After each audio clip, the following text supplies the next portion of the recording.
le 13h, Ophélie Fontana.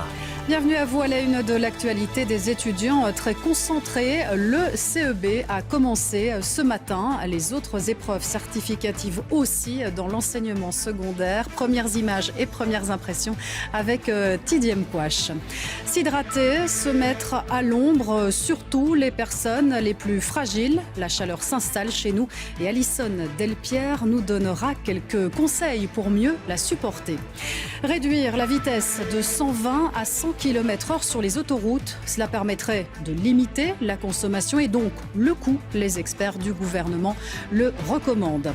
Des barres de chocolat prêtes à être dégustées. 11 mois que l'entreprise Galère attendait ça. 11 mois après les inondations, donc la production reprend enfin. Et puis arrivée d'un train spécial en gare de Kiev, à bord une délégation européenne, une visite pour afficher le soutien à l'Ukraine, mais pas seulement.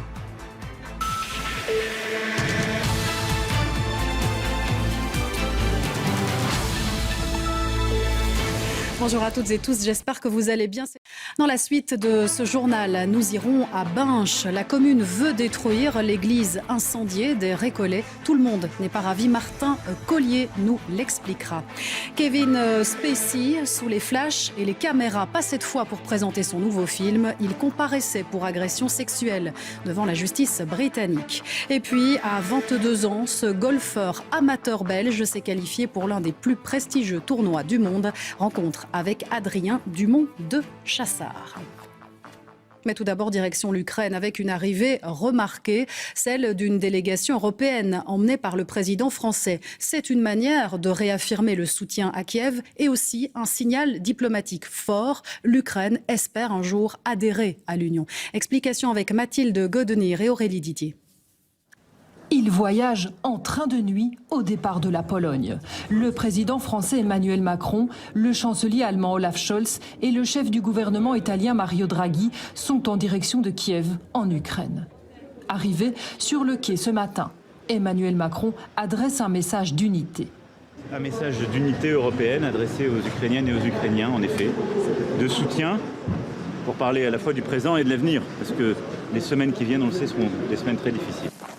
Première étape, Irpin, en banlieue de Kiev. L'armée russe a bombardé ces quartiers.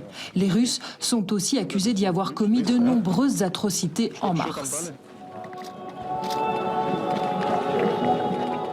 C'est à la fois une ville héroïque, puisque c'est ici que, entre autres, que les Ukrainiennes et les Ukrainiens ont arrêté l'armée russe qui descendait sur Kiev.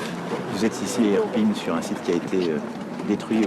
En effet, l'armée russe a été arrêtée à côté de plusieurs autres villes où des massacres ont été perpétrés et où nous avons eu les premières traces de ce qui sont des crimes de guerre. Prochaine étape pour ces dirigeants européens, un entretien avec le président ukrainien Zelensky. Plusieurs enjeux sont sur la table. D'abord, la demande d'adhésion de l'Ukraine à l'Union européenne. La Commission européenne doit formuler sa recommandation demain et le Conseil européen doit en débattre les 23 et 24 juin.